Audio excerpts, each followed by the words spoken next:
గణతంత్రం రోజున Bhuvanagiri MLA camp ఆఫీసులో అంబేద్కర్ కు జాతీయ జెండాకు అవమానం జరిగింది. భువనగిరి ఎమ్మెల్యే క్యాంప్ కార్యాలయంలో గణతంత్ర దినోత్సవ సందర్భంగా అంబేద్కర్ చిత్రపటం లేకుండా జాతీయ జెండాను స్థానిక ఎమ్మెల్యే కుంభం అనిల్ కుమార్ రెడ్డి ఎగురవేశారు.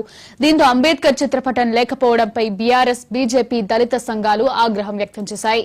క్యాంపు కార్యాలయం ఎదుట బైఠాయించి నిరసన తెలిపారు. ఎమ్మెల్యేకు వ్యతిరేకంగా పెద్ద ఎత్తున నినాదాలు చేశారు.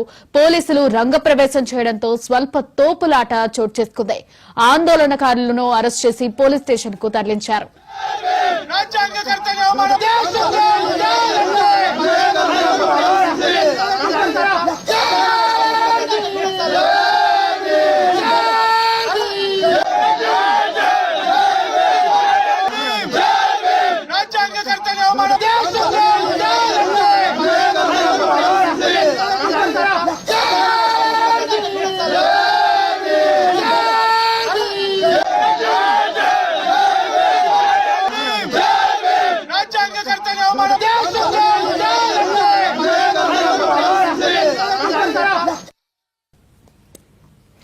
గణతంత్రం రోజున భువనగిరి ఎమ్మెల్యే క్యాంప్ ఆఫీసులో అంబేద్కర్ కు జాతీయ జెండాకు అవమానం జరిగింది.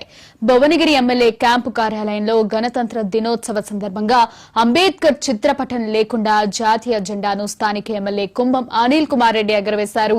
ఇక ఇదే అంశంపై మరింత సమాచారాన్ని మా కరెస్పాండెంట్ రాము అందిస్తారు. రాము, చెప్పండి.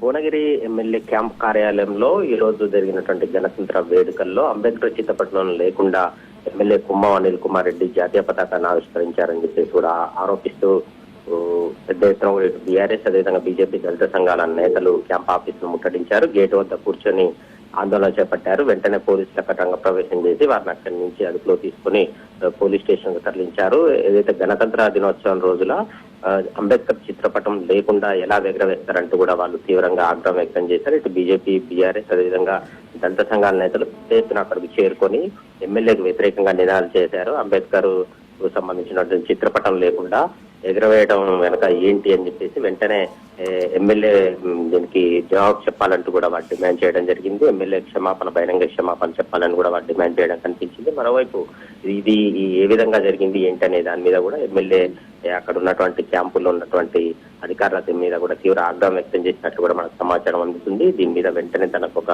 నివేదిక కూడా ఇవ్వాలని చెప్పేసి కూడా ఆయన కోరినట్లు కూడా సమాచారం. మరోవైపు ఇది కావాలని చేశారా, ఎవరన్నా ఇందులో కుట్ర కోణం ఏమన్నా దాగి ఉందనే కోణంలో కూడా ఎమ్మెల్యే కింది స్థాయి అధికారుల మీద ఆగ్రహం వ్యక్తం చేసినట్లు కూడా మనకు సమాచారం అందుతుంది. మరోవైపు ఆందోళన చేస్తున్నటువంటి ఇటు బీజేపీ, బీఆర్ఎస్, అదేవిధంగా దళిత సంఘాల నేతల్ని అదుపులో తీసుకొని పోలీస్ స్టేషన్ కూడా తరలించారు. వారిని మరికొద్దిసేపట్లో కూడా విడుదల చేస్తామని చెప్పేసి పోలీసులు చెప్తున్నటువంటి పరిస్థితి అయితే ఉంది. ఎలాంటి అవాంఛనీయ ఘటనలు జరగకుండా ఎమ్మెల్యే క్యాంప్ కార్యాలయం వద్ద భారీ భద్రతను కూడా ఏర్పాటు చేయడం జరిగింది. సరిగ్గా థ్యాంక్ యూ రాము.